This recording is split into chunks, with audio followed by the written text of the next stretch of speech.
aí, pessoal, tudo bem? Rapaziada, vamos seguir os nossos trabalhos de hoje falando sobre Denver Nuggets e Los Angeles Lakers. Ontem tivemos o jogo 1 dessa série maravilhosa e, cara, que jogo espetacular, né?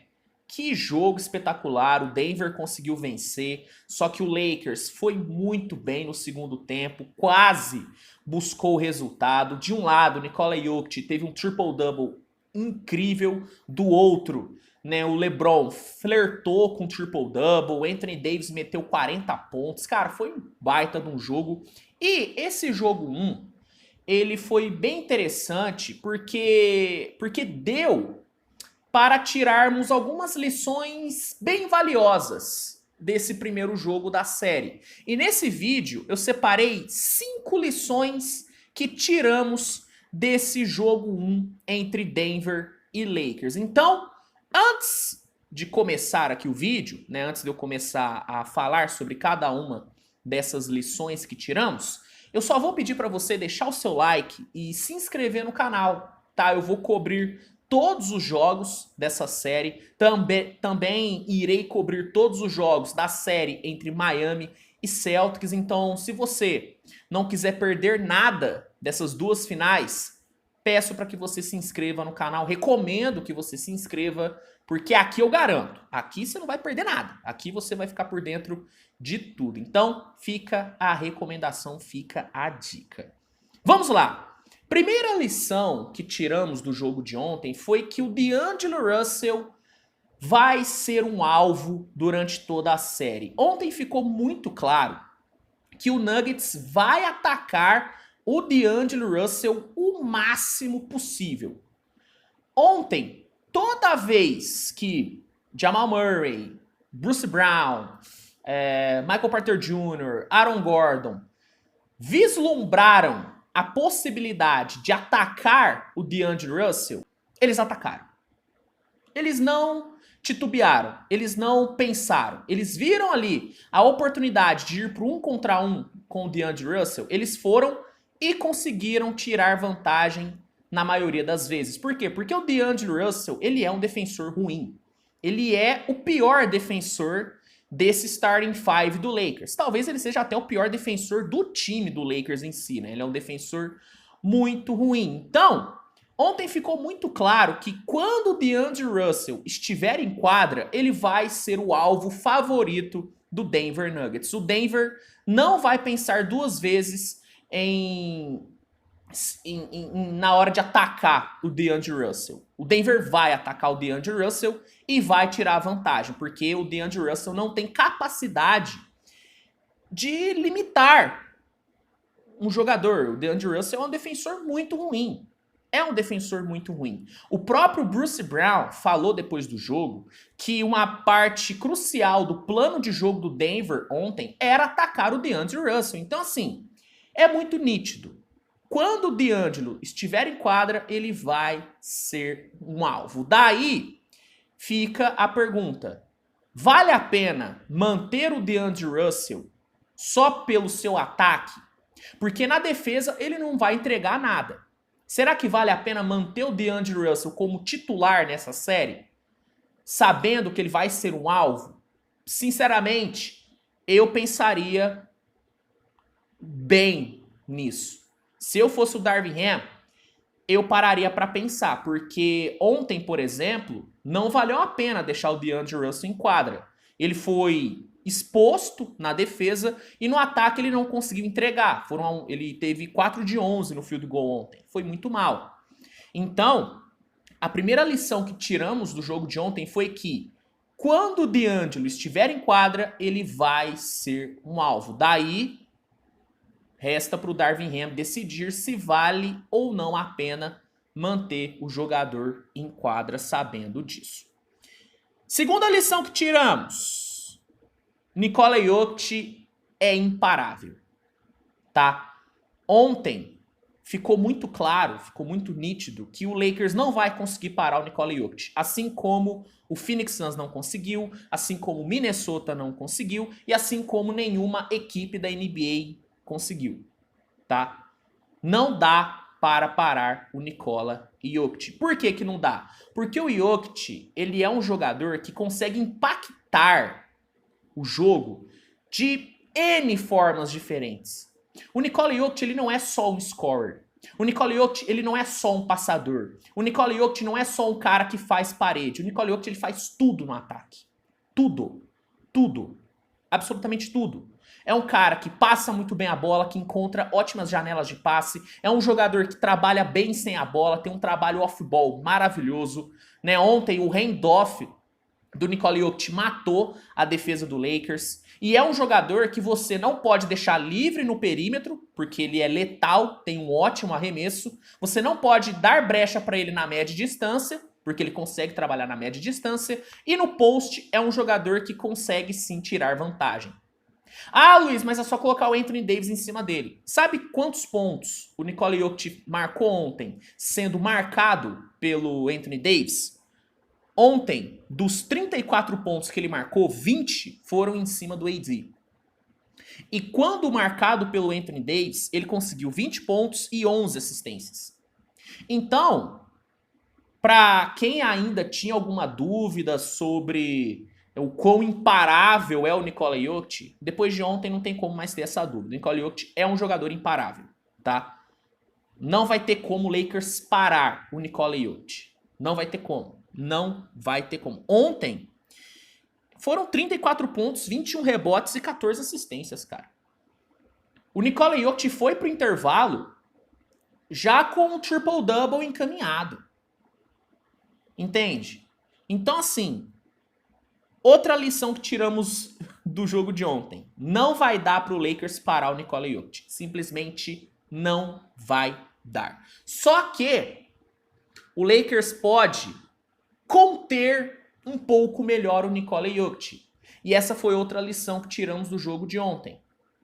Ontem deu para perceber que o Lakers tem um jogador que pode ajudar e muito na contenção do Nikola Jokic. E esse cara se chama Rui Hachimura.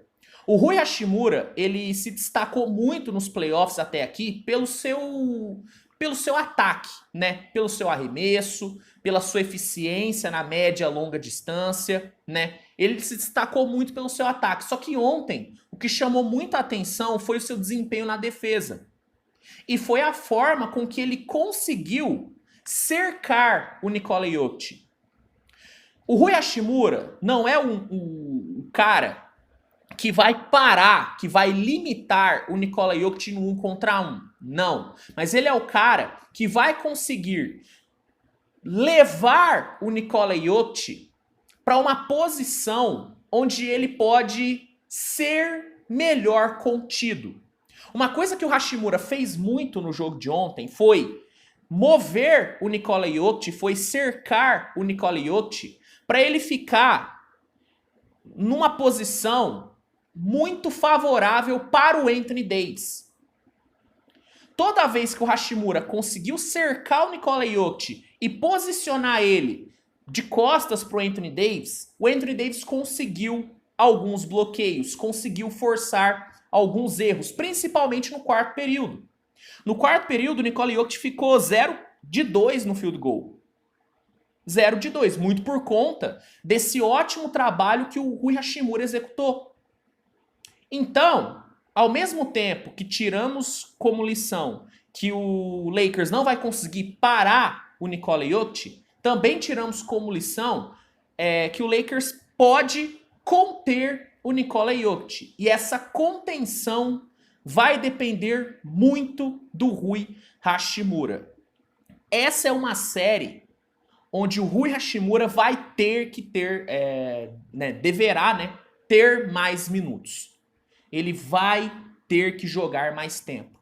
Porque com ele em quadra, o Lakers pode conter um pouco melhor o impacto do Jokic. Não vai parar, porque não tem como parar um cara como o Jokic, mas pode conter um pouquinho melhor. Pode conter um pouquinho melhor. Ao mesmo tempo, que o Lakers mostrou que vai sofrer com o Nikola Jokic, O Denver mostrou ontem também que vai sofrer com o Anthony Davis e com o LeBron James. Essa foi uma outra lição que tiramos do jogo de ontem. O Denver vai sofrer com esses dois caras. O Anthony Davis, ele marcou 40 pontos no jogo de ontem. 40 pontos. Sendo marcado pelo Jokic, ele marcou 22. O Denver não teve resposta pro Anthony Davis. Simplesmente não teve. O único momento do jogo onde o Denver conseguiu diminuir o impacto do Anthony Davis foi no primeiro quarto. Porque pelo domínio que o Denver teve nos rebotes, o Denver acabou tirando muito a bola das mãos do Anthony Davis. O Anthony Davis não teve tantas bolas assim no primeiro quarto. Mas tirando o primeiro quarto, em todo o restante do jogo, o Denver não teve resposta para o AD. Assim como o Denver também não teve resposta para o LeBron James jogando no post. Toda vez que o LeBron foi para o post, principalmente quando ele foi para o post com um jogador menor do que ele tirou vantagem. Ou ele pontuou, ou ele foi para o lance livre, ou ele encontrou um ótimo passe. Ontem ficou muito claro que se o Denver deixar o LeBron James ficar no post, ficar de costas para a cesta, ficou muito claro que se o Denver deixar que isso aconteça, permitir com que isso aconteça, o LeBron vai deitar. Foram 26 pontos e 9 assistências para o LeBron ontem. Então, da mesma forma que tiramos como lição que o Lakers não vai conseguir parar o Nikola Jokic, também tiramos como lição que o Denver não vai conseguir parar o LeBron e o Anthony Davis. Ficou claro isso ontem. E a última lição que tiramos do jogo de ontem, que pelo menos eu tirei, né, do jogo de ontem, foi que o Michael Porter Jr. pode acabar sendo um X-Factor nessa série. Obviamente que LeBron, Anthony Davis, Jokic, Jamal Murray foram os grandes nomes do jogo de ontem, né? Eles jogaram demais. Só que o Michael Porter Jr. ele foi extremamente importante para a vitória do Denver Nuggets, principalmente pela sua capacidade de impactar tanto no ataque como na defesa. Ofensivamente, o Michael Porter Jr. ele entregou 15 pontos. Ele chutou 3 de 6 no perímetro e conseguiu aparecer em momentos muito importantes do jogo. Como, por exemplo, na reta final do segundo quarto, onde ele matou uma bola de 3 absurda na cara do Austin Reaves. Essa bola foi muito importante, porque permitiu com que o Denver desgarrasse mais no placar. E na defesa, aconteceu a mesma coisa. Ele apareceu em momentos muito importantes, como, por exemplo, nos 2 minutos finais do jogo, onde ele partiu ali para uma disputa de bola com o AD e o Hashimura. Nesse momento, ele conseguiu vencer essa disputa de bola, encontrou um passe para o Jamal Murray, que terminou numa ponte aérea com o Aaron Gordon, que colocou o Denver Nuggets 6 pontos na frente. Essa disputa de bola que ele ganhou do Hashimura e do Anthony Davis foi crucial para a vitória do Denver. Então ontem deu para perceber que o Michael Porter Jr. ele pode ser esse X-Factor pro Denver Nuggets. E sabe o que é mais interessante sobre o Michael Porter Jr.? É que o Lakers não tem um cara pra ficar no Michael Porter Jr. durante todo o jogo. Porque ontem, por exemplo, na maioria das posses, o Austin Reaves ficou muito ali no Michael Porter Jr. E pelo fato do Michael Porter Jr. ser muito alto, ter uma envergadura absurda e ser um ótimo arremessador, o Michael Porter Jr. conseguiu arremessar tranquilamente por cima do Austin Reaves. E nos momentos em que o LeBron ficou no Michael Porter Jr., o Lakers acabou sofrendo muito na média distância, porque o Michael Porter Jr. é um jogador que fica muito aberto. Então, para o cara marcar o Michael Porter Jr., ele tem que sair do garrafão.